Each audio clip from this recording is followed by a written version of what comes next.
मसीही जीवन में धीरज रखना इतना महत्वपूर्ण क्यों है और इससे हमें क्या फायदा होगा? हम ये धीरज का गुण कैसे बढ़ा सकते हैं? आइए इस विषय के बारे में बाइबल से सलाह लेते हैं।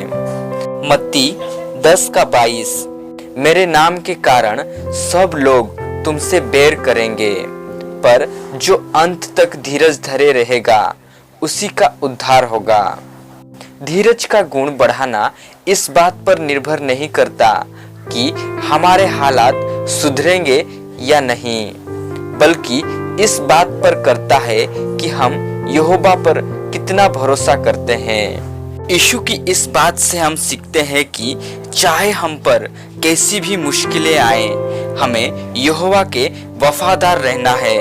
अगर आज हम हर मुश्किल का सामना धीरज से करें तो हम में मजबूत विश्वास होगा।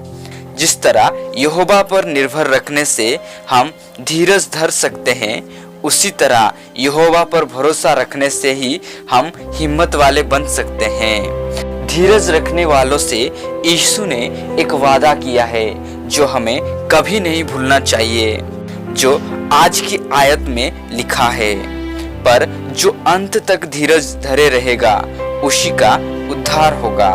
बाइबल हमें सिखाता है कि जो अंत तक धीरज धरे रहेगा उसी का उद्धार होगा। इसीलिए हमें उद्धार पाने के लिए अंत तक धीरज धरे रहना होगा।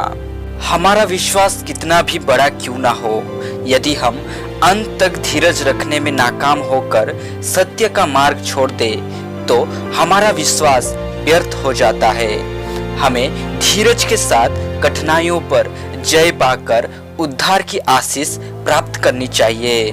वचन कहता है, अपने धीरज से तुम अपने प्राण को बचाओगे।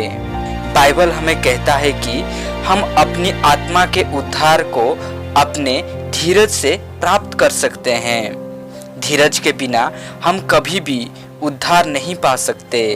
बाइबल गवाही देती है कि परमेश्वर के लोग जो अंतिम दिनों में उद्धार पाएंगे उनमें धीरज है। हमारे विश्वास के जीवन में कठिनाई और मुश्किल से भरे क्षण आते हैं, लेकिन इस पृथ्वी पर दुख और क्लेश उस महिमा के सामने कुछ भी नहीं है जो हम स्वर्ग के राज्य में प्राप्त करेंगे।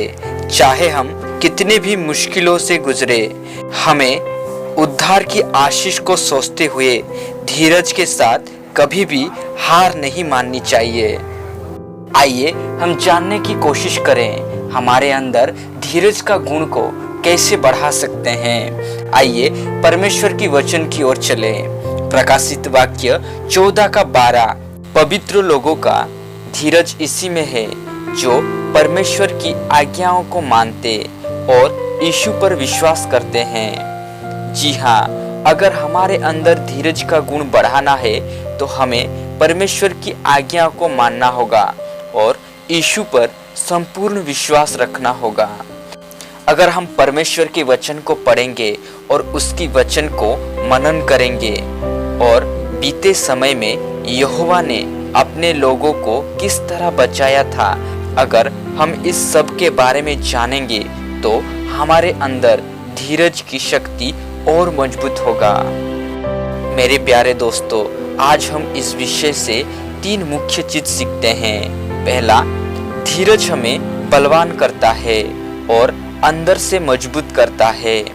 धीरज से हम परमेश्वर पर विश्वास और मुश्किल हालात का सामना अच्छी तरीके से कर सकते हैं। हम ये भी दिखा सकते हैं कि मुश्किल हालातों में भी हम यहोवा के वफादार हैं और उसे बेइंतहा प्यार करते हैं। दूसरा, अगर हम अंत तक धीरज रखेंगे तो हम उद्धार प्राप्त कर सकते हैं और अनंत जीवन पा सकते हैं। तीसरा, अगर हम परमेश्वर की आज्ञाओं को मनन करेंगे और यीशु पर संपूर्ण विश्वास करेंगे तो हमारे अंदर धीरज का गुण बढ़ा सकते हैं। मेरे प्यारे दोस्तों, वर्तमान समय के कष्ट को हमें धैर्य से झेलना चाहिए, क्योंकि स्वर्ग का राज्य हमारी प्रतीक्षा कर रहा है।